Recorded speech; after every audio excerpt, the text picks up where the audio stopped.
आप सब जानते हैं कि फरवरी में यूक्रेन में युद्ध शुरू हुआ था।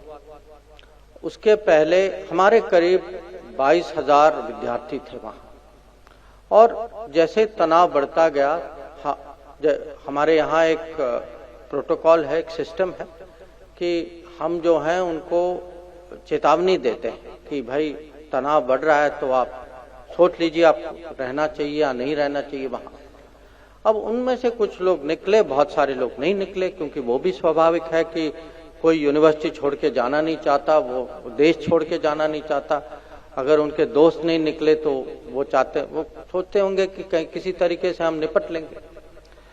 तो सिचुएशन ये था कि जिस दिन 24 फरवरी वहां लड़ाई शुरू हुई, उस समय करीब 20,000 हमारे विद्यार्थी वहां फंस गए थे, और वो उन शहरों में फंसे जहां सबसे ज्यादा जो गोलीबारी जो है सबसे ज्यादा वहीं चल रही थी। अब अगले महीने में हम लोगों ने बहुत कोशिश करके माने जो पूरा सिस्टम जो है उनको निकालने में लगा, और हम इसमें सफल हो पाए।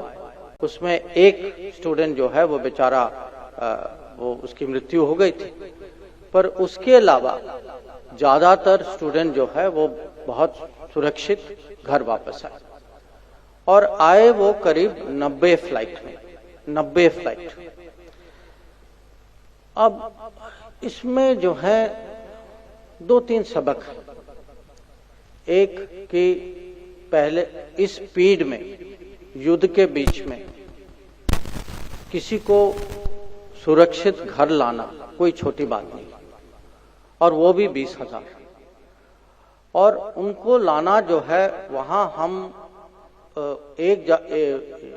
जहाजें जो हैं वो यूक्रेन नहीं जा पाई, हमें बगल वालों देशों में भेजना पड़ा, वहां भी अरेंजमेंट करना पड़ा, वहां भी हमें जो है और ये नहीं था कि खाली हमारे स्टूडेंट निकल रहे थे, यूक्रेन के नागरिक भी निकल रहे थे वहां से, और बाकी दुनिया के लोग निकल रहे थे। और ये जो अनुभव जो था, ये मेरे लिए एक किस्म से सिस्टम की एक टेस्ट थी कि 7 साल 8 साल के बाद हम ऐसे क्राइसिस को मैनेज कर सकते हैं या नहीं, हम इस पे रिस्पॉन्ड कर सकते हैं या नहीं। और इसमें जो है मैं कहूंगा जो लीडरशिप जो कहते हैं, इसका नेतृत्व जो है खुद प्राइम मिनिस्टर ने पर्सनली किया, और मैं उसके बारे में आपको थोड़ा बताना चाहता हूं। जब से लड़ाई शुरू हुई, वो रोज इस पे उनकी नजर थी, दिन में 2 बार फोन करते थे। आप जिन्होंने भी प्रधानमंत्री के साथ काम किया वो जानते हैं कि वो माने पूरा मॉनिटर तो करते हैं, मॉनिटर से ज्यादा भी करते हैं कभी कभी। अब उस समय आपको ये भी याद होगा कि यूपी के चुनाव हो रहे थे, तो वो कैंपेनिंग पे जा रहे थे। वो सुबह सुबह कैंपेनिंग में निकल जाते थे, कभी कभी कैंपेनिंग के पहले मीटिंग होती थी, पूरा दिन कैंपेन करके जब रात को आते थे तब भी मीटिंग लेते थे कि आज मुझे बताओ क्या हुआ, कि आज की प्रोग्रेस रिपोर्ट दो मुझे। और ये पूरा जो निकालने का जो ऑपरेशन जो था, ऑपरेशन गंगा, इसमें जो भी आप कूटनीति के बारे में सोचते हैं, समझ में है, इसका पूरा प्रदर्शन था। जैसे कहते हैं कूटनीति में आपको पर्सनल रिलेशनशिप बनाना है, कि वो दूसरे आदमी के साथ कुछ संबंध होने चाहिए, ताकि जब कुछ फोन पे बात होती है उसको माने वो चेहरा पहचानते हैं, आवाज जानते हैं, कभी आप मिले भी हैं, आपको ना कहना मुश्किल हो जाता है। और उन्होंने युद्ध के बीच में प्रेसिडेंट पुतिन को भी फोन किया, रशिया में प्रेसिडेंट जेलेंस्की को भी फोन किया 2 बार, 2 शहरों में, खार्किव और सिमी में। जब लड़ाई बहुत माने हमें लग रहा था कि हमारे स्टूडेंट के लिए बहुत बड़ा डेंजर हो सकता है, तो उन्होंने फोन करके कुछ समय के लिए फायरिंग रुकवाई ताकि हमारे लोग बाहर निकले।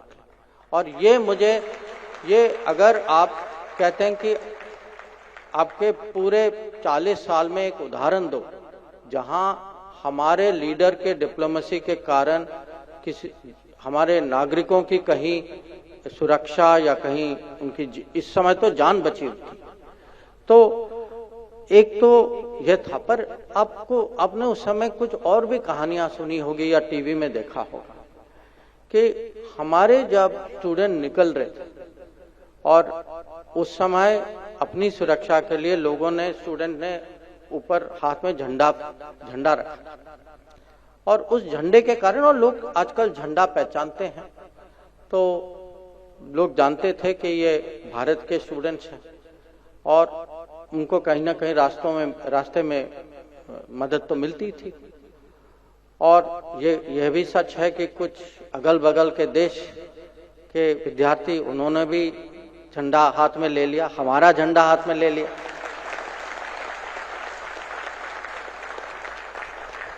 और अब सोचिए एक मिनट कि उनको भी लगा होगा कि भाई इस देश में कुछ है कि इनके झंडे से मेरे लिए भी कुछ फायदा है।